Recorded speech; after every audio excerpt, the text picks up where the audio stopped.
தேவகுமாரனாக பூமியிலே வந்தார். அவர் பூமியிலே அவர் பிறந்த போது அவரை குறித்தும் அவர் அப்போது நிகழ்ந்த காரியங்களை குறித்தும் நம் கிறிஸ்துமஸ் நாளிலே நாம் தியானித்தோம். அங்கே தேவனாகிய கர்த்தர் அவர் தேவகுமாரன் என்பதற்கு அடையாளமாக சம்பவித்த காரியங்கள் எல்லாம் நமக்கு தெரிந்தது.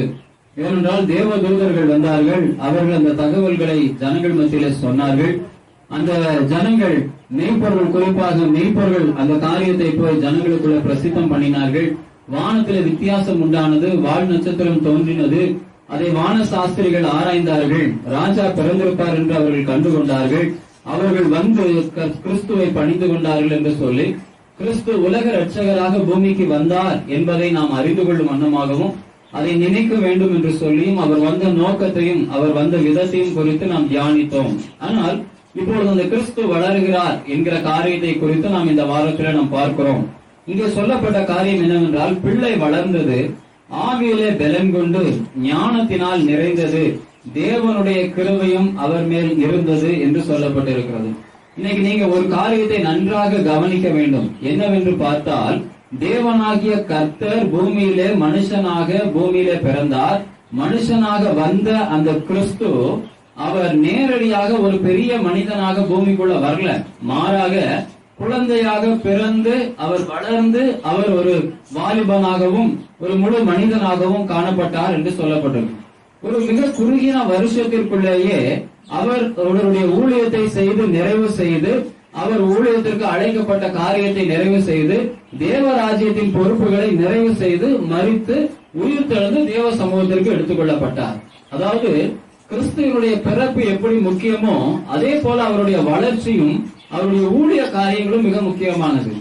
நம்ம ஒரு 33 வயசு என்று சொன்னால் அது வரைக்கும் நம்ம பணத்தின் பின்னாடியும் படிப்பின் பின்னாடியும் போறோம். இன்னைக்கு நிறைய பேர் பாத்தீங்கன்னா 33 வயசுல 35 வயசு வரைக்கும் படிப்புலயே இருக்கிறாங்க. ஆண்கள் மட்டும் கிடையாது, பெண்கள் கூட 35 வயசு வரைக்கும் என்னென்ன படிக்க முடியுமோ அத்தனையும் படிச்சுட்டு ஒரு சாதாரண அற்ப காரியமாகிய ஒரு கல்யாணம் கூட பண்ண முடியாத அளவிற்கு இன்னைக்கு வாழ்க்கை வீணாய் போகிறது.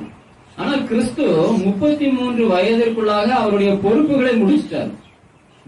எனக்கு சில நேரங்களில் யோசிப்பதுண்டு, ஒரு 33 வயது தாண்டுவதற்கு முன்பதாக கிறிஸ்து உலக ரட்சகராக அவருடைய பொறுப்பை நிறைவு செய்ய முடியுமானால் இன்னைக்கு 38, 39 வயது வரைக்கும் நம்ம என்ன செய்திருக்கிறோம் என்று யோசித்து பார்த்தால் ரொம்ப கேவலமா அசிங்கமா இருக்கு.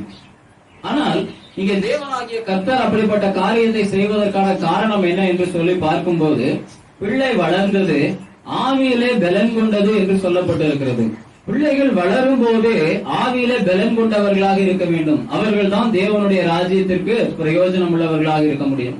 நம்ம பிள்ளைங்க வளரும் போது சரீரத்துலதான் பலன் கொண்டவர்களாக இருக்கிறார்கள். அவங்களுக்கு இதை கொடுக்கலாமா, அதை கொடுக்கலாமா, இதை செய்யலாமா, அதை செய்யலாமா, அவங்கள கலர் ஆக்கலாமா, புஷ்டி ஆக்கலாமா, அவங்கள பார்வைக்கு தோற்றத்துக்கு பேசாகலாமா, அவங்கள எதுக்கு நம்ம வளர்க்கிறோம்? அந்த ஒரு அர்த்தம் நம்ம வாழ்க்கையில இருக்கா? ஏன்னா அதனுடைய குறிக்கோள் நமக்கு சரியா இல்லாததுனால அதை தாறுமாறாக்குகிறோம். பிள்ளைகளை அழகுபடுத்துகிறவர்கள் யார் அழகுபடுத்தணும்னா, அவங்களை சினிமாவுக்கு அனுப்ப போகிறவர்கள் அழகுபடுத்த வேண்டும். வேற அசுத்தமான தொழில்களுக்கு அனுப்புகிறவர்கள் பிள்ளைகளை அழகுபடுத்த வேண்டும். தேவனுடைய ராஜ்யத்திற்கென்று வளர்க்கிறவர்கள் ஆவியிலே அவர்களை பலன் கொள்ள செய்ய வேண்டும். இன்னைக்கு எத்தனை பேருடைய பிள்ளைகளை ஆவியில பலன் கொள்ளும்படி வளர்த்திருக்கிறீங்க? உங்களுடைய பிள்ளைகள் ஆவியில பலன் கொள்ளும்படி வளருவதற்கு முதல்ல ஆவி உங்களிடத்துல இருக்கிறதா? நம்ம சொல்லுவாங்க, இன்னைக்கு உலகத்துல இருக்க எல்லா ஜனங்களும் சொல்றாங்க, எனக்கு தெரிஞ்ச ஒரு டாக்டர்லாம் ஃபீடிங் பாட்டில காலில் போட்டு மிதிச்சு உடைச்சிருவாரு. ஏன்னா தாய்ப்பால் தான் கொடுக்கணும் பிள்ளைங்களுக்கு, அப்பதான் அது அவர்களுக்கு பலன் என்று சொல்லுகிறார். ஒரு சரீர பலனுக்காக ஒரு சாதாரண ஒரு வைத்தியர் அவ்வளவு முரட்டுத்தனமான கடினமான காரியத்தை செய்ய முடியுமானால், ஒரு கிறிஸ்துவின் ஆவிக்குள்ள இருக்கிற ஒரு பெற்றோர், உன்னுடைய பிள்ளைகள் கிறிஸ்துவின் ஆவியில பலப்படுவதற்கு என்ன செய்திருக்கிறீர்கள்? முதல்ல நம்ம கிட்ட அது இருக்கணுமே. தாய்ப்பால் இருந்தாதானே பிள்ளைகளுக்கு கொடுக்க முடியும். அந்த வைத்தியர் இடத்துல அந்த மருத்துவர் இடத்துல சண்டை போட்டாங்க, தாய்ப்பாலே இல்லையே, பிள்ளைய பட்னியா போட முடியுமா, இவனுக்கு அறிவு இல்லையா, அதனால திரும்ப வேற ஒரு குட்டி பாலை வாங்கி அந்த குழந்தைக்கு ஃபீட் பண்ணினாங்க. காரணம் என்ன? அங்க தாயின் இடத்துல பால் இல்ல. இங்க வேதம் சொல்லுகிறது, உன்னிடத்துல ஆவி இல்ல, உன் பிள்ளைகள் ஆவியில வளரல, உன் வாயில கெட்ட வார்த்தை இருக்கும், உன் பிள்ளைகளுடைய வாழ்க்கையில கெட்ட காரியங்கள் இருக்கதானே செய்யும். உன் ஜீவியத்துல பரிசுத்த ஆவி இல்ல, உன் பிள்ளைகள் பரிசுத்தவான்களாக எப்படி வளர முடியும்? உன்னுடைய வாழ்க்கையில சாந்த குணம் இல்ல, சமாதானம் இல்ல, சந்தோஷம் இல்ல, உன் வாழ்க்கையில பரிசுத்தம் இல்ல, உன் பிள்ளைகள் எப்படி வளருவார்கள்? இங்க வேதம் சொல்லுகிற காரியத்தை பார்க்கும் போது ஆவியிலே பலன் கொண்டார் என்று சொல்லப்பட்டிருக்கிறது. பிள்ளை வளர்ந்தது, அது ஆவியிலே பலன் கொண்டது என்று சொல்லப்பட்டிருக்கிறது. வெறும் அறிவுரைகள் காரியங்களை செய்யாது. அது வெறும் அறிவுரையின் காரியங்கள் உன் பிள்ளைகளுடைய வாழ்க்கையில காரியத்தை செய்யாது. உன் சாட்சி இருக்க வேண்டும். உங்களுடைய சாட்சி தேவனை வெளிப்படுத்துகிறதாக இருக்குமானால் அந்த காரியம் செயல்பட முடியும். இப்ப தெரியுதா ஏன் மரியாதையும் யோசேப்பையும் தேவனாகிய கர்த்தர் தேர்ந்தெடுத்தார் என்று சொல்லி? ஏதோ ஒரு மனுஷனுக்காக கிறிஸ்து பிறக்க முடியாது. யோசேப்பை குறித்து நாம் போன வாரத்துல கிறிஸ்துமஸ் ஆராதனையில தியானித்தோம். அவன் பரிசுத்தமுள்ள நீதிமானாக இருந்தபடியினாலே அவன் தன் மனைவியாக நியமிக்கப்பட்டிருக்கிற மரியாளினுடைய மனதை கடினப்படுத்தக் கூடாது, அவளை சஞ்சலப்படுத்தக் கூடாது என்று சொல்லி ரகசியமாய் அவளை தள்ளிவிட வேண்டும் என்று நினைக்கத்தக்கதான உச்சகட்ட நீதிமானாக இருந்தான் என்றால் அவன் வளர்த்த பிள்ளை அது ஆவியில வளரும். இன்னைக்கு நீங்களும் நானும் அப்படிப்பட்ட ஆவியில வளர்கிற பிள்ளைகளை வளர்க்க முடியாது. ஏன்னா நம்ம கிட்ட சாட்சி இல்லை. உன்னுடைய வாழ்க்கையில கிறிஸ்துவின் ஆவி இருந்தால் உன் பிள்ளைகள் அப்படி. இப்ப நம்ம பிள்ளைங்க பிசாசினுடைய அசுத்தாவி பிடிச்ச மாதிரிதான் இருக்கு. எப்ப எதை செய்யும்னே தெரியாது நமக்கு. அதையும் பெருமையா பேசிக் கொள்ளுகிறோம். இருக்கிறத கண்ணு கிடைக்கிறத எடுத்து உடைச்சிரும், யார வேணாலும் மிதிச்சிரும். அன்னைக்கு ஒரு வீட்டுக்கு போயிருந்தோம் கேரள ரோடுக்கு. அந்த குழந்தை பேச ஆரம்பிச்சிருச்சு. குழந்தை என்ன நம்ம பிள்ளைங்களை விட கொஞ்சம் பெருசுதான். சொல்ல போனா கிட்டத்தட்ட ஒரு மூணாவது படிக்கக்கூடிய ஒரு பையன். அந்த பையன் வாயை திறந்து சபையில உட்கார்ந்து பேச ஆரம்பிச்சான். உடனே ஓடி அவங்க அப்பா வாயை மூடி உள்ள இழுத்துட்டு போறாரு. போய் அவங்க சொல்றாரு கொஞ்ச நேரம் அமைதியா இருடா. திரும்பவும் கையை தட்டி உட்கார்ந்துட்டான். ஏன்னா அவன் வாயை திறந்துட்டா என்ன பேசுவாங்கிறத குறிச்சு பயம் இருக்கிறது. உன் பிள்ளை ஆவியில நிறைஞ்சிருக்கா? இன்னைக்கு நம்ம வீட்டுல நம்ம பிள்ளைங்களை குறிச்சு பயம் நமக்கு இருக்குல்ல? நம்ம பிள்ளை என்ன செய்துடுமோ, என்ன பேசி விடுமோ, என்ன காரியத்தை செய்து விடுமோ. ஆவியில வளரல. ஆவியில வளராதவன் தேவ ராஜ்யத்திற்கு பிரயோஜனம் அற்றவன். அப்படிப்பட்ட ஒரு சந்ததியை உருவாக்குகிற சாபம் அவன் சிரசுல இருக்கும். இன்னைக்கு தேவனாகிய கர்த்தர் அவர் பிள்ளையாய் பிறந்து வளர்ந்து வந்ததனுடைய நோக்கம் அதுதான். நீங்க பிள்ளைகளை எப்படி வளர்க்க வேண்டும் என்பதை கர்த்தர் கற்றுக் கொடுக்கிறார். அவர் எப்படி வளர்ந்தார் என்பது போல உன் பிள்ளைகள் வளர வேண்டும். உன் பிள்ளைகள் வளர்வதற்காக நீங்க தேவ சமூகத்துல முழங்காலில நின்று யுத்தம் பண்ணணும். நீங்க தேவ சமூகத்துல போராடணும். தாறுமாறு ஆக்கியாச்சு, வழி தவறி போயாச்சு, திரும்பணும். ஊருக்கு போறீங்க, நீங்க போக வேண்டிய வழி. நான் ஊர்ல இருந்து ரிட்டர்ன் வரும்போது எப்போதும் வர வழிதான். திடீர்னு ரோடெல்லாம் புதுசா போடணும், வழி தெரியல. வேற ஒரு கட்டுல பூந்து போயிட்டேன். திடீர்னு பார்த்தா பழனி பக்கம் போயிருச்சு. என்ன செய்ய முடியும்? அங்கிருந்து அப்படியே குதிச்சிடவா முடியும்? திரும்பணும்.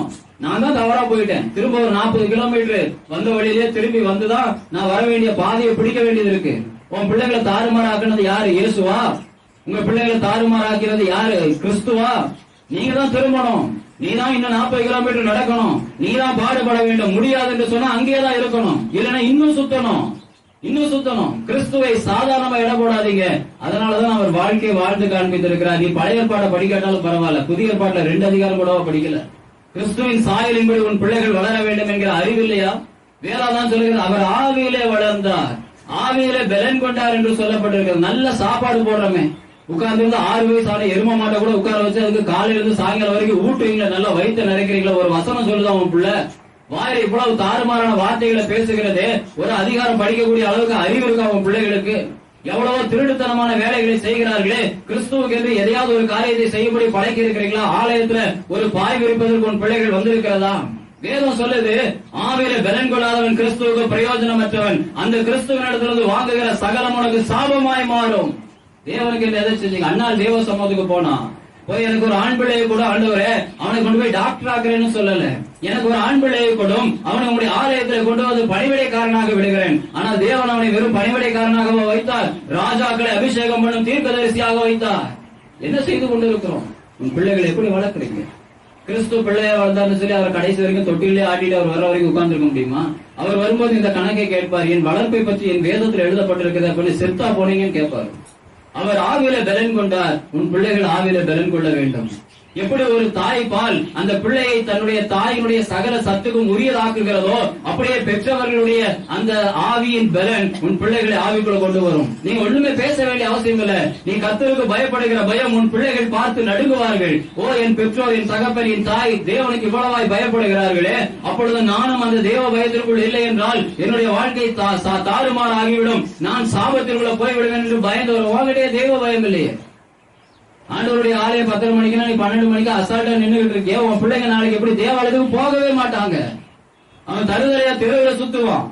அப்ப நீ தேவ சமூகத்துக்கு போய் என் பிள்ளைகளுக்காக அழுகிற அழுகை அது தேவ சமூகத்துக்கு போகாது, சாதாரணமா போய் கொண்டு இருக்கும். தெருவுல போகிற சாக்கடையா இருக்கும் உன்னுடைய கண்ணீர். தேவ சமூகத்திற்கு என்ன காரியத்தை செய்கிறீர்கள்?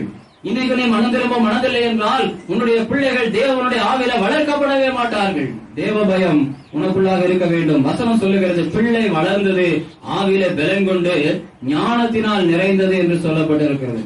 நீ என்னதான் படிக்க வச்சாலும் உன் பிள்ளைகளுக்கு தேவ பலன் இல்லைன்னா, அந்த ஆவியின் பலன் இல்லை என்றால், ஆவியிலே பலன் கொள்ளவில்லை என்றால் ஞானவான்களா இருக்க மாட்டாங்க. 32 டிகிரி வச்சிருக்கோம். நான் போன வாரத்துல ஒரு மனுஷனை சந்திக்கும் போது சொன்னான், இப்ப நீ கொஞ்ச நேரம் பாத்துக்கலாம், அந்த அவர் ஒரு பாஸ்டர், என்னை பாஸ்டர்ஸ் மீட்டிங்ல பார்க்கக்கூடிய மனுஷன். நானும் ஒரு பெரிய ஒரு சாந்தமுள்ள ஒரு நல்ல பாஸ்டர் நினைத்தேன். ஒரு புறஜாதியார் அவனை குறித்து எனக்கு சாட்சி சொல்கிறார். அந்த மனுஷன் நகர்ந்து போனோம். இப்ப பாத்துட்டு இருந்தீங்களா, அவர் உங்களை மாதிரி ஒரு பாஸ்டர்? ஆமா பாஸ்டர், நான் பாத்திருக்கேன். அவருக்கு பின்னாடி 32 டிகிரி இருக்கு போட்டிருக்காரு பாருங்க அப்படின்னு சொல்லி கம்ப்யூட்டர்ல இருந்து எடுத்துக்காங்க பாத்தீங்க. ஆனா அவர் 5வது கூட பாஸ் பண்ணல. ஏன் இப்படி சொல்றீங்க? அவரே ஒரு பைபிள் காலேஜும் வச்சிருக்கிறார். சேலத்துல ஒரு பைபிள் காலேஜ் இருக்கு. அந்த பைபிள் காலேஜ் பேரு, அதனுடைய லோகம் எல்லாத்தையும் எடுத்து எனக்கு காமிக்கிறார். நான் சொல்ல விரும்பல. அதுல இவரு பைபிள் காலேஜ் நடத்துறேன்னு சொல்லி அங்கிருந்து பிரான்சைசி வாங்கி வச்சிருக்காரு. அதனால காசு கொடுத்தா போதும், எவ்வளவு டிகிரி வேணாலும் கொடுத்துட்டே இருப்பாங்க. வாங்கி இவர் பின்னாடி பூரா சேர்த்து இருக்கிறாரு. அப்போ அவருக்கு என்னதான் பழப்பு, அதை குறித்து நான் சொல்றேன் கேளுங்க. எல்லாருக்கும் ஒரு உண்டியல் கொடுத்துருவாரு. நீங்க அவர்கிட்ட 2 நாள் பேசுனீங்கன்னா ஒரு உண்டியல் கொடுத்துருவாரு. மாசத்துக்கு ஒரு முறை வந்து உங்க வீட்டுல இருந்து அந்த உண்டியலை கலெக்ட் பண்ணிட்டு வந்துருவாரு. நீங்க போய் ஜெபம் பண்ற அன்னைக்கு ஒரு காணிக்கை கொடுத்துருவீங்க. இப்படி எல்லா வீடுகளுக்கும் கிட்டத்தட்ட ஒரு 50 100 இப்ப கிட்டத்தட்ட 200 உண்டியல் கொடுத்துட்டாரு. அவருடைய வேலையே இதுதான். யாரு சொல்றா? ஒரு புறஜாதி மனுஷன். அவன் ஒரு ஊழியக்காரன் தான். இப்படிப்பட்ட ஒரு ஊழியக்காரன் நீ உருவாக்கிடுவார். ஞானத்துல வளர்க்க முடியாது, சபையை நடத்த முடியாது, தேவனாகிய கர்த்தருக்கு என்று திறப்பில் அளிக்க முடியாது, சாக ஒப்பு கொடுக்க முடியாது. அவனை எதுக்கு நீ வளர்த்துற? வாழ்க்கையில சாபத்தை உண்டாக்கிடுவேன். தேவ வசனம் சொல்லுகிறது, ஆவியின் பலன் இல்லாதவன் ஞானம் இல்லாதவனாக இருப்பான். தேவனாகிய கர்த்தருக்கு என்று நீங்கள் ஒரு காரியத்தை செய்யவில்லை என்றால் நீ பெட்டர், நீ போயிரு, வெளியே போ. நீங்க உலகத்தில் இருக்கிற அசுத்தமான அருவருப்பான காரியங்களை செய்கிற ஜனங்கள், நடத்துகிற நிறுவனங்களுக்குள்ள இருக்கக்கூடிய ஜனங்களுக்குள்ள இருக்கிற ஒரு ஒழுங்கு கிறிஸ்தவ சபையில, கிறிஸ்தவ நிறுவனங்களுக்குள்ள இல்ல. ஏன்? தேவ பலன் இல்ல. தேவனாகிய கர்த்தருடைய ஆவியின் பலனால வளர்க்கப்படாத ஜனங்கள், பரிசுத்தம் இல்லாத ஜாதி. தேவனாகிய கர்த்தர் சொல்றார், உன் பிள்ளைகளை நீங்கள் அப்படி வளர்க்கிறீர்கள், உன் பிள்ளைகள் அப்படி வளர்ந்து கொண்டிருக்கிறார்கள். அசுத்தமும் அநாகரிகமான உடைகள், அருவருப்பான தாறுமாறான சிந்தைகள், தேவையற்ற போக்குகள், இது தேவனாகிய கர்த்தருடைய ராஜ்யத்திற்கு சாபத்தை கொண்டு வராதா? கிறிஸ்து அப்படியே வாழ்ந்தார். கிறிஸ்துவை மாதிரியாக கொண்டு வராத எவனும் சபிக்கப்பட்டவன் தான். ஏன்னா நம்ம இருக்கிற இடம் அப்படிங்க. ஒரு நிறுவனத்திற்குள்ள அதுக்கு சம்பந்தப்படாத ஒரு மனுஷன் உள்ள தேவையில்லாம நுழைஞ்சனா அவன் பேர் திருடன். அந்த ஐடி கார்டு இல்லாதபடிக்கு உள்ள ஒருவன் இருந்தான் என்று சொன்னால் அவன் உள்ள இருக்கிற உளவாளி. அவன் கண்டுபிடிக்கப்படும் போது அவன் கொலை செய்யப்பட வேண்டும். கிறிஸ்தவ சபைக்குள் இருக்கிற கிறிஸ்துவின் சாயல் அற்ற ஒரு மனுஷன் உளவாளி. நீ தேவனாகிய கர்த்தருடைய சபைக்குள்ள தேவ சாயல் இல்லாதபடி இருக்கிறவன் களவாணி. நீ தேவனாகிய கர்த்தரால் கண்டுபிடிக்கப்படும் போது நீ கொலை செய்யப்பட வேண்டும். நானா இருந்தாலும் அதுதான், எந்த மனுஷனாக இருந்தாலும் அதுதான். கிறிஸ்துவின் சாயலை தரிக்க வேண்டும் என்பதற்காக கிறிஸ்து பாலகனாக பிறந்தாரு, ஏழ்மையின் கோலம் எடுத்தாரு. இன்னைக்கு யாராவது அந்த கோலத்தை எடுக்க ஆயத்தமா இருக்கிறீங்களா? அந்த நாட்கள்ல கர்ப்பத்தின் கனிகள் பிறக்க வேண்டும் என்றால் வீட்டுல கர்ப்ப ஸ்திரீகள் இருக்கிறார்கள், அவர்களுடைய கர்ப்பத்தின் நேரம் வருது என்றால், அவங்களுடைய பிள்ளை பேரு நேரம் வருதுன்னா வீட்டுல குழந்தைகள் பிறந்தாங்க. இங்க நிறைய பேர் வயசானவங்க வீட்டுல பிறந்தவங்களாக இருப்பாங்க. இன்னைக்கு அந்த ஒரு வாய்ப்பு கூட நமக்கு கிடையாது. ஆஸ்பத்திரியில போய் உட்கார்ந்துருக்கோம், ஏசி ரூம்ல தான். அதுவும் இன்னைக்கு ஆபரேஷனுக்கு போயிட்டோம். அதுவே நமக்கு ஒரு பெரிய சாபம் தானே. தேவனுடைய வார்த்தை சொல்லுகிறது, பிரசவ வேதனை பட்டு ஒரு பிள்ளையை பெற்றாதான் அதுக்கு பேர் சுகப்பிரசவம். அது வேதனை பிரசவம், அதுக்கு பேர் சுகப்பிரசவம். இன்னைக்கு நீங்க ஆபரேஷன் பண்ணினா அதுக்கு பேர் சாபம். தேவனாகிய கர்த்தருடைய வார்த்தைக்கு விரோதமாக தான் எல்லா காரியங்களும் போய் கொண்டிருக்கிறது. இயேசு கிறிஸ்து ஏன் மாட்டு தொழுவத்தில் பிறக்கணும்? தேவனாகிய கர்த்தர் ஏன் மாட்டு தொழுவத்தில் பிறந்தார்? அவருக்கு சிம்மாசனம் கொடுக்க முடியாதா?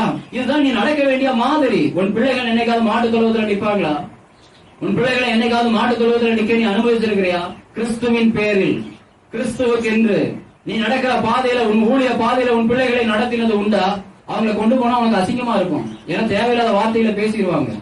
இன்னைக்கு கிறிஸ்தவர்கள், குறிப்பாக ஊழியக்காரர்களுடைய பிள்ளைகளின் மேல தேவனாகிய கர்த்தர் மிகவும் கவனமாக இருக்கிறார். உன் ஊழியத்தை கெடுக்கிறது உன் பிள்ளைங்க தான். உன்னுடைய காரியத்தை கெடுக்கிறது உன் பிள்ளைகள் தான். அவர்களை அலட்சியமாக நீங்கள் வளர்க்கும் போது தேவ சமூகத்தில் தேவனுக்கு விரோதமான காரியத்தை மாறாக மறித்தாலும் பரவாயில்லை என்று தேவ சமூகத்தில் ஒப்பு கொடுத்துப்பார். தேவன் அதை தான் விரும்புகிறார். அவன் தேவ பலன் கொண்டு, ஆவியின் பலன் கொண்டு ஞானத்திலே நிறைந்தான் என்று சொல்லப்பட்டிருக்கு. ஆவியின் பலன் கொள்ளவில்லை என்றால் ஞானத்தில நிறைய முடியாது என்று வேதம் சொல்லுகிறது. அடுத்த வசனத்தை வாசிக்கலாம். அவருடைய தாய் தகப்பன்மார் வருஷந்தோறும் பஸ்கா பண்டிகையில் எருசலேமுக்கு போவார்கள். அவருக்கு 12 வயதான போது அவர்கள் அந்த பண்டிகை முறைமையின்படி எருசலேமுக்கு போய் பண்டிகை நாட்கள் முடிந்து திரும்பி வருகிற போது பிள்ளையாகிய இயேசு எருசலேமிலே இருந்து விட்டார். இது அவருடைய தாயாருக்கும் யோசேப்புக்கும் தெரியாதிருந்தது. பண்டிகை நாட்கள் முடிந்து திரும்பி வருகிற போது பிள்ளையாகிய இயேசு எருசலேமிலே இருந்து விட்டார். இது அவருடைய தாயாருக்கும் யோசேப்புக்கும் தெரியாது இருந்தது என்று சொல்லப்பட்டது. ஜன நெருக்கடி, அதை வாசி பாத்தீங்கன்னா தெரியும். அந்த நாட்கள் இப்ப போற மாதிரி நம்ம கார்ல சுகமா போக முடியாது. இன்னைக்கு கார்ல போகாம நம்ம கொஞ்ச தூரம் நடந்து போறோம்னா நம்ம பிள்ளைங்க நம்ம கூட வரமாட்டாங்க, எங்க போனாலும் வரமாட்டாங்க. நீ கார்ல சுகமா கூட்டிட்டு போனா மட்டும்தான் வருவாங்க. நம்ம கொஞ்சம் கஷ்டமா இருந்தா வரமாட்டாங்க. ஏன் வரமாட்டாங்க? நீ வரக்கூடாத அளவுக்கு அவங்கள வளர்த்துருக்கீங்க, அதனாலதான் வரமாட்டாங்க. அவங்களுக்கு தெரியாது. நீ பஸ்ல தான் போயிருப்ப, நடந்துதான் போயிருப்ப, சில நேரங்களில் செருப்பு இல்லாம கூட நடந்திருப்ப. உன்னை பிச்சைக்காரனா இருந்த உன்னை தேவனாகிய கர்த்தர் இன்னைக்கு உயர்த்தி கார்ல போக வச்சிருப்பாரு. ஆனா உன் பிள்ளைங்க பிச்சைக்காரங்களா இருந்துதான் ஆரம்பிக்கணும். நீ அவங்களை முதல்ல கோடீஸ்வரர்களா வளர்த்தீங்கன்னா தேவ சமூகத்தை விட்டு தள்ளி விடுறேன்னு அர்த்தம். அவன் மகா கொடூரமான மனுஷனாக மனுஷியாக பூமியில உலா வருவாங்க. அன்னைக்கு நீ தேவ சமூகத்துல கண்ணீர் வெடிக்க உன் கண்ணுல கண்ணீர் கூட இருக்காது. தேவனாகிய கர்த்தருடைய வசனத்தின்படி இவர்கள் இங்க இருந்து நடந்து போறாங்க. அன்னைக்கு முதல்ல அவர் பிறக்கும் போது கழுதையில் ஏற்றிட்டு போனாங்க, இன்னைக்கு கழுதை கிடையாது. அந்த கூட்ட நெரிசல்கள்ல எங்க இருக்கிறாங்கன்னே தெரியாத அளவிற்கு அவர்கள் பண்டிகைக்கு நீங்க போகவே மாட்டோம். அப்படி இருந்தா இன்னைக்கு நமக்கு பண்டிகையில கஷ்டங்கள் இருந்தா போகவே மாட்டோமே. சௌகரியங்கள் இருந்தாதான் ஆலயத்துக்கே போறோம், வசதிகள் இருந்தாதான் நம்ம தேவாலயத்துக்கே போறோம். சௌகரியங்கள் எல்லாம் போக மாட்டோம். அத பாருங்க, புறஜாதியார் சாப்பாட்டுக்கு வழி இருக்காது, கஷ்டங்கள் இருக்கும், படுக்க இடம் இருக்காது. அவன் பண்டிகை கொண்டாடுறதுக்கு தெருவுல போய் படுத்திருப்பான். உன்னை காட்டிலும் அவன் மேன்மையானவன் இல்லையா? உங்களை காட்டிலும் அவர்கள் மேன்மையானவர்கள் இல்லையா? நீங்கள் தேவனாகிய கர்த்தர் என்று சொல்லி உனக்கு ஜீவனை கொடுத்தவர் என்று சாட்சி சொல்லுகிறாயே, உன் ஜீவனை காக்கிறவர், உன் பிள்ளையை காக்கிறவர், நான் கேட்ட பிள்ளையை எனக்கு கொடுக்கிறவர் என்று சொல்லுகிற நீ கிறிஸ்துவுக்கு என்றும் கிறிஸ்துவின் பண்டிகைக்கு என்றும் கஷ்டப்பட்டு எங்கேயாவது போனது உண்டா? நேரத்துக்கு போனதுண்டா? அட்லீஸ்ட் நம்ம சபையில 3 மணிக்கு கிறிஸ்துமஸ் ஆராதனை 4:30 ஆரம்பிச்சோம். ஒரு சின்ன பையன் சொல்றான், என்னமா 4:30 ஆயிடுச்சு இன்னும் ஆரம்பிக்க மாட்டாங்களான்னு. வேற இடத்துல எங்க இருந்து வந்திருக்கேன். எவ்வளவு கேவலமான விஷயம் இல்ல? அப்படிதான் வாழ்ந்துட்டு இருக்கோம். சாபம். நீ வேணும்னாலும் வேண்டானாலும் அவன் வீட்டு வாசல்ல படுத்திருக்கும். தேவனுக்கு என்ன முக்கியத்துவம் கொடுக்கறீங்க? இவர்கள் பண்டிகைக்கு தன் பிள்ளையை அழைத்துக் கொண்டு நெரிசல் மத்தியில போகிறார்கள். திரும்பி வரும்போது பிள்ளை போனது தெரியாத அளவிற்கு அவர்கள் நெரிசல்ல வந்து கொண்டிருக்கிறார்கள். கூட்டமா ஜனங்கள் ஒரு பகுதி வாரியா போவாங்க. அது மத்தியில என் பிள்ளை வந்திருப்பான் என்று சொல்லி அவர்கள் நடந்து வருகிறார்கள். அதுதான் அந்த யாத்திரை, அந்த பிரயாணத்தினுடைய காரியம். திரும்பி வருகிறார்கள். வந்து பார்க்கும்போது பிள்ளை அவர்களோடு கூட இல்ல. இன்னைக்கு பிள்ளைகளை விட்டு பண்டிகை கொண்டாடின ஆட்கள் யாரா இருக்கீங்களா? மேக்கப் எப்படியாவது கடைசி நாள்லயாவது போய் எப்படியாவது துணி எடுத்துக்கணும். நமக்கு 4 சேர் எடுத்திருப்போம், பிள்ளைங்களுக்கு கடைசி நாள்ல ஒரு ட்ரெஸ் எடுக்கிறதுக்காவது போவோம். ட்ரெஸ் எடுத்துக்கணும், அவ்வளவுதான். நமக்கு உன் ட்ரெஸ் பார்க்கவா கிறிஸ்து பிறந்தாரு? அறிவில்ல. தேவனாகிய கர்த்தர் பிறந்த நோக்கத்தை மறந்துட்டோமே. நம்முடைய வாழ்க்கையில தேவனாகிய கர்த்தர் கொடுத்த சித்தத்தை மறந்துட்டோமே. கிறிஸ்து பிறந்த நோக்கத்தை மறந்துட்டோமே. ஒரு ட்ரெஸ் பார்க்கறதுக்கு கிறிஸ்து வருவாரா? அவருக்கு முன்பாக உன்னுடைய ட்ரெஸ் தெரிய போகுதா? அவருக்கு முன்பாக உன்னுடைய அலங்காரங்கள் தெரிய போகுதா? நீ சாப்பிடுற பிரியாணி தெரிய போகுதா? நீ பண்ணுகிற உறக்கம் தெரிய போகிறதா? நீ பண்ணுகிற ஆடம்பரம் தெரிய போகிறதா? நீ வேணா யோசிக்கலாம், போன வாரம் கட்டின சேலை இந்த வாரம் நான் கட்டக்கூடாது, நீ எல்லாரும் பாக்கலாம். இன்னும் இங்க இருக்கிற ஜனங்களே பார்க்கலையே. கிறிஸ்து எப்படி பார்க்க போறார்? இவர்கள் தங்களுடைய சொந்த பிள்ளைகளை பார்க்கல.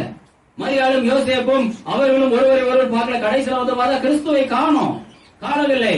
அங்கே வசனம் சொல்லுகிறது, அவர் பிரயாணக்காரர்களின் கூட்டத்திலே இருப்பார் என்று அவர்கள் நினைத்து ஒரு நாள் பிரயாணம் வந்து உறவின் முறையாரிடத்திலே அறிவுமானவர்களிடத்திலும் அவரை தேடினார்கள். காணாததினாலே அவரை தேடிக்கொண்டு எருசலேமுக்கு திரும்பி போனார்கள் என்று சொல்லப்பட்டிருக்கிறது.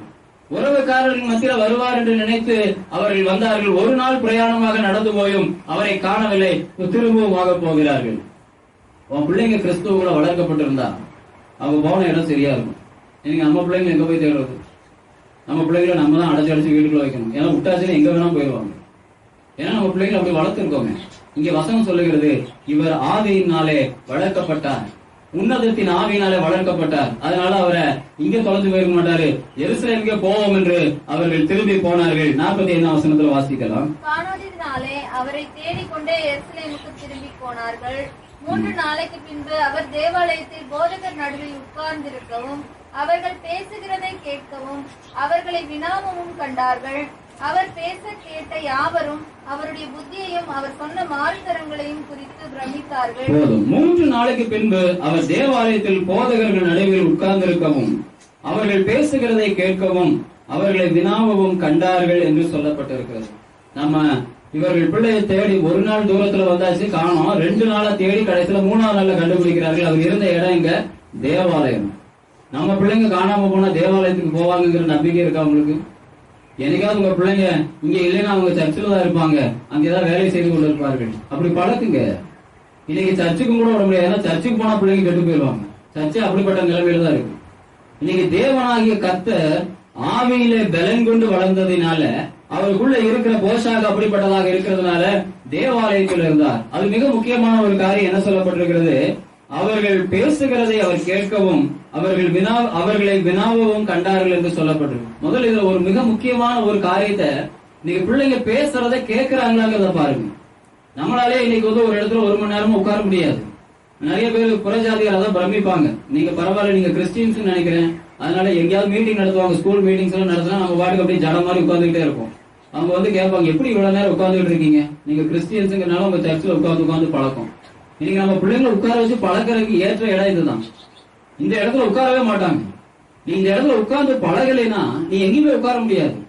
இவர் உட்கார்ந்து கேட்டு பழகினார். அது ரொம்ப முக்கியமான ஒரு காரியம். பூமியில இருக்கிற சாதாரண கேள்வி ஞானம் என்பது மிக முக்கியமான ஒரு ஞானம்.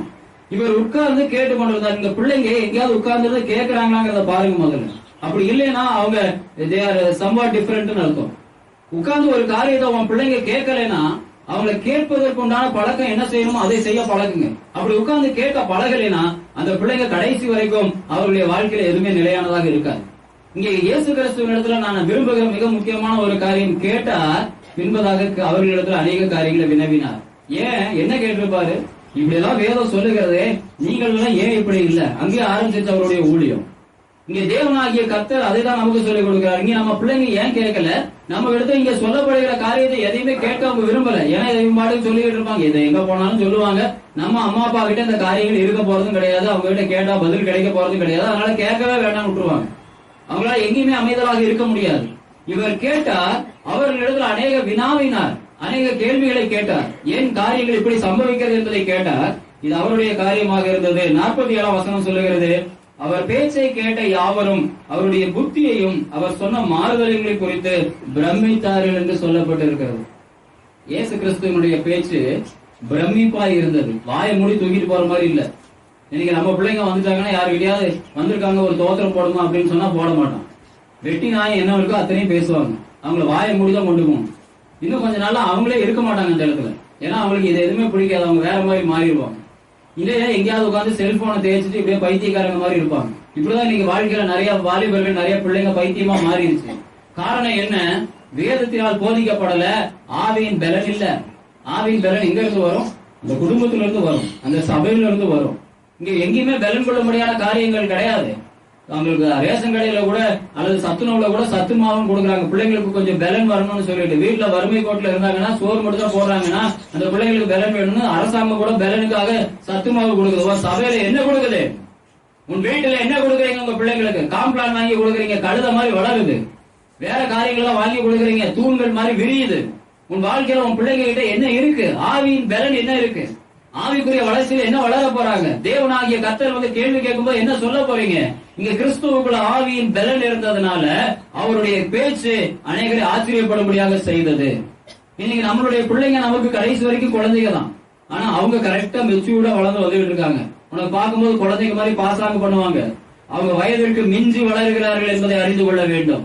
உனக்கு வேணா உன் குழந்தைங்க பேசுறது ரொம்ப மெல்லியா சின்ன குழந்தைங்க காரியமாக இருக்கும். அவங்க விரும்பாத ஒரு காரியத்தை அவங்களுக்கு செஞ்சு பாருங்க, அவங்களுடைய மெச்சூரிட்டி என்னன்னு தெரியும். நான் அதிகமா அருவருக்கிற ஒரே காரியம் என்ன தெரியுமா? வயதுல மூத்தவர்கள் சின்ன குழந்தைகள் போல பேசுவது. அது பெரும்பாலும் பெண்களிடத்துல பார்க்கலாம். ஒரு குறிப்பிட்ட வயசு வரைக்கும் ஒரு மாதிரி பேசிட்டு இருப்பாங்க. வாலிப பருவத்துக்கு வந்துட்டாங்கன்னா அதுக்கப்புறம் குழந்தைங்க மாதிரி கொஞ்சம் கொஞ்சம் பேச ஆரம்பிச்சிருவாங்க. இது அவங்களுடைய வியாதி, இது பெண்களுடைய வியாதி. அதை ஒண்ணுமே பண்ண முடியாது. அதுக்கப்புறம் ரொம்ப காலம் அப்படிதான் கொஞ்சம் கொஞ்சம் பேசிட்டு இருப்பாங்க. அவங்களை ஏதாவது ஒரு விஷயத்துல நீங்க கோபப்படுத்தீங்கன்னா ஒரிஜினல் டோன் வெளியே வந்துடும். அப்பதான் அவங்களுடைய ஒரிஜினல் குரல் எப்படி இருக்குன்னு தெரியும். அது ரொம்ப முரட்டுத்தனமா இருக்கும். இன்னைக்கு ஆண்களுக்குள்ளே அந்த வியாதி வந்துச்சு. அன்னைக்கு என்னுடைய கிளாஸுக்கு வந்து ஒருத்தர் அப்படிதான் கொஞ்சம் கொஞ்சம் பேசிட்டு இருந்தான். அவனை கிளாஸ்ல சேர்த்துக்க எனக்கு மனசுல எதிர்த்து போயிருந்து. காரணம் என்ன? அவனுடைய குரல் என்னவோ அதுதான் உண்மையான குரல்.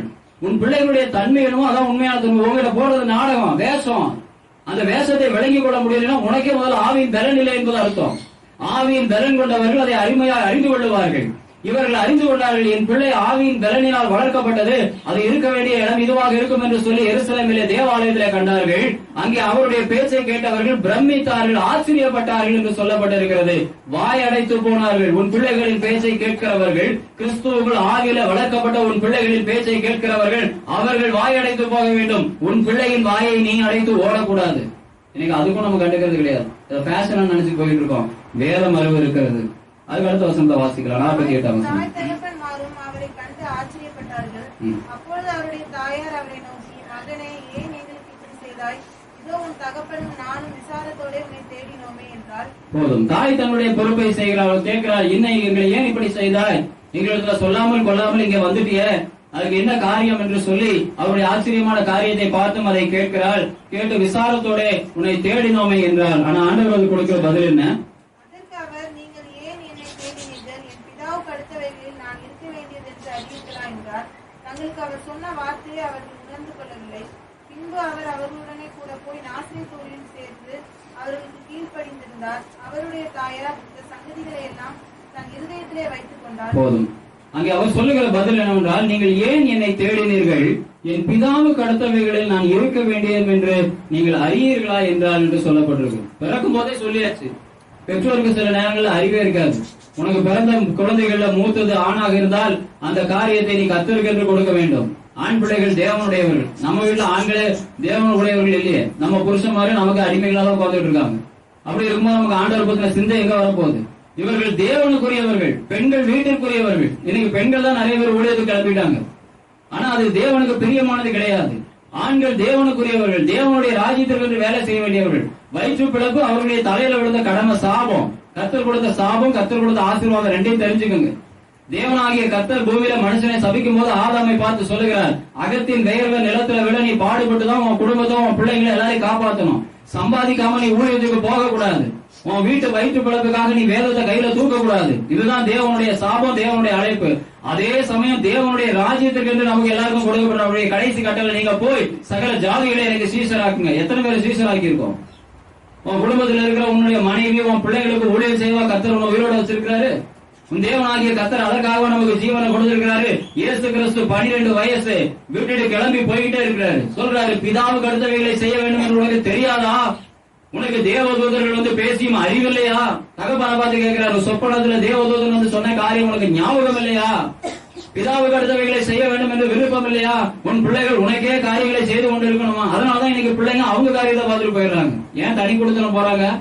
ஏன்னா நீ பிதாவுக்கு அடுத்த வேலையை செய்யல, அப்புறம் உங்க அப்பா அம்மாவுக்கு அடுத்த காரியங்களை எங்க செய்வாங்க? உங்களுக்கு பாரமா தான் இருப்பாங்க.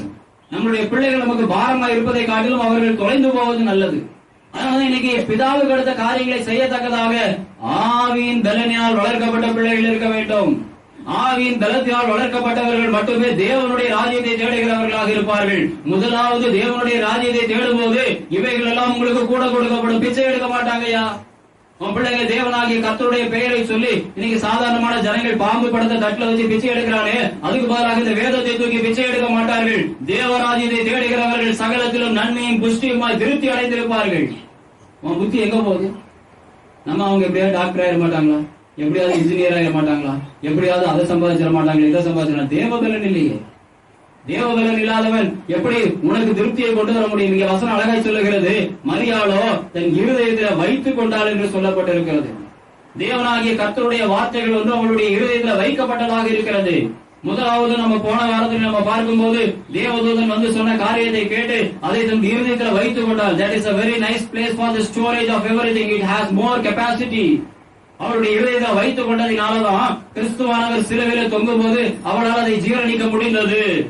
அதனாலதான் தேவனாகிய கர்த்தர் அங்கே சொல்லுகிறார், முதலாவது அற்புதத்தை செய்யும் போது காணாவூர்ல சொல்லுகிறார், இது என்னுடைய வேலை இன்னும் வரவில்லையே ஸ்திரீயே, என்னுடைய வேலை இன்னும் வரலையேன்னு சொல்லும் போது அதை அவமானமாக எடுத்துக்கொள்ளாமல் அதை தன்னுடைய இருதயத்தில் வைத்துக் கொள்ள முடிந்தது. இன்னைக்கு உன் பிள்ளைகளுடைய பாரங்களை கவலைகளை உன் பிள்ளைகள் போகிற தாறுமாறுகளை இருதயத்தில் வைக்கிறதுக்கு இருதயத்துல ஸ்டோரேஜ் கொடுக்கல. ஆண்டவர் உன் பிள்ளைகளின் தரிசனங்களை குறித்து உன் இருதயத்துல ஸ்டோரேஜ் வச்சிருக்கிறாரு. என் பிள்ளைகள் இப்படியாக வளர்ந்து வருகிறார்களே, இவர்கள் தேவனுடைய ராஜ்யத்திற்கு காரியங்களை செய்ய வேண்டுமே, இவர்கள் தேவ ராஜ்யத்திற்கு எப்படியாய் போய் கொண்டு இருக்கிறார்கள், அவருடைய செயல்பாடுகள் எப்படி இருக்கிறது பார்க்கணும். என் பிள்ளைகளுக்கு எத்தனை சுடிதார் இருக்கு, என் பிள்ளைங்களுக்கு எத்தனை ட்ரெஸ் இருக்கு, அவங்களுக்கு என்ன மேக்கப் போட்டா நல்லா இருக்கும், எப்படி கூட்டிட்டு போனா ஊர்ல இருக்கிற எல்லாரும் பாப்பாங்கிற அருவருப்பான விபச்சார சிந்தைக்கு ஒரு பெற்றோரும் போய்விடாதுங்க. வேதம் சொல்லுகிற காரியத்தின்படி உன் பிள்ளைகள் கிறிஸ்துவுக்குள் வளர்க்கப்பட வேண்டும். உன் பிள்ளைகள் தேவ ராஜ்யத்திற்கு என்று உழைக்கும்படி ஏற்பாடு செய்யப்பட வேண்டும். உன் பிள்ளைகள் தேவனுடைய ராஜ்யத்திற்கு என்று பிரயோஜனப்படுகிறவர்களாக வாழுகிறார்களா என்று நீங்கள் யோசிக்க வேண்டும். அவர்கள் இடத்திலிருந்து அப்படி ஒரு பதில் வரும், நீங்கள் ஏன் என்னை தேடினீர்கள்? என் பிதாவுக்கு அடுத்தவைகளை நான் இருக்க வேண்டும் என்று நீங்கள் அறியீர்களா? அப்படி உன் பிள்ளைகள் என்னைக்காவது உங்ககிட்ட கேட்டதுண்டா? என்னை ஏன் தேடினீங்க? நான் ஆண்டவர் கேட்டு ஊழியர் செய்யும்படி போனோன்னு உங்களுக்கு தெரியாதா? நம்ம தடை செய்யறதுக்கு வேணா இருப்போம். எங்கேயா கேரளா போறாங்க, ரொம்ப பனியா இருக்கு, இன்னைக்கு போக வேண்டாப்பா அப்படின்னு வீட்டுல கூப்பிட்டு உட்கார ஒரு காலம் விளங்காது, அந்த குடும்பமும் விளங்காது, அவனும் விளங்க மாட்டான். நீ கிறிஸ்துவுக்கு என்று போப்பா. சில நாட்கள்லாம் நாங்க டிராக்ஸ் கொடுக்கறதுக்கு போயிருக்கோம். திருப்பூர்ல போகும்போது வெயில் பயங்கரமான வெயிலா இருக்கும். அங்க போய் வெயில அந்த டிராக்ஸ் ஒரு பிரயோஜனமே இருந்த மாதிரி தெரியாது. ஆனா அன்னைக்கு அங்க பிரயோஜனம் இருக்கா? டிராக்ஸ் வாங்கணும்னு ஒருத்த ஓடி வந்து கதறி மனம் திரும்பி அழுதுற மாட்டான். ஆனால் தேவனாகிய கர்த்தர் உன் வாழ்க்கையில நீ அங்க ஓடின ஓட்டத்தை வேற இடத்துல உன்னை கூப்பிட்டு உயர்த்தி வைத்திருப்பார். அன்னைக்கு தெரியும், தெருவில் டிராக்ஸ் கொடுத்த எனக்கா இந்த உயர்வு.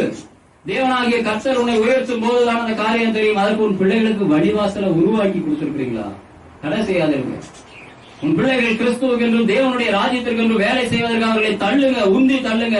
அவர்கள் பணியாற்றும்படி காரியங்களை செய்யுங்க. அவர்களை நோகாம அப்படியே கொண்டு போகணும்னு நினைக்காதீங்க. உனக்கு அவர்கள் நோவாக மாறி விடுவார்கள். நீங்க அநேக பெற்றோருடைய கண்ணீருக்கு காரணம் பிள்ளைகள் என்றால், அந்த பிள்ளைகள் முதல்ல கண்ணீர் வடிக்க வேண்டிய நாட்கள் அவங்களுடைய கண்களை நீங்க பாலைவனமாக்கிறீங்க. அதனாலதான் இன்னைக்கு உங்களுடைய கண்கள் எல்லாம் பாலைவனமா ஆகிற வரைக்கும் கண்ணீர் சிந்துகிறது. உன் பிள்ளைகள் தேவனுடைய காரியத்தில் இருக்கணும். சித்திரவதை பட்டாலும் பரவாயில்ல, தேவ ராஜ்யத்துக்கு என்று உன் பிள்ளைகள் சித்திரவதை பட ஒப்பு கொடுக்கணும். மரியாள் இதை தன் இருதயத்தில் வைத்து வைத்தாள் என்று சொல்லப்பட்டிருக்கிறது. Whatever the thing which happens in the world, everything is for the heaven. இதற்காக தான் நியமிக்கப்பட்டார். நான் கன்னியாய் இருந்தவனை கர்ப்பம் தரித்ததனுடைய நோக்கம் இதுவாக இருக்கிறது. இன்னைக்கு நான் வேதனைப்பட்டாலும் கஷ்டப்பட்டாலும் திரும்பவும் எருசலேமுக்கு ஒரு நாள் பயணமாக நடந்து வந்தாலும் 3 நாள் சுத்தி தேடினாலும் இந்த காரியத்திற்கு தடை செய்ய எனக்கு அனுமதி இல்லை என்று பெற்றோர் அறிந்து கொண்டார்கள். இன்னைக்கு நம்ம என்ன அறிந்திருக்கிறோம்?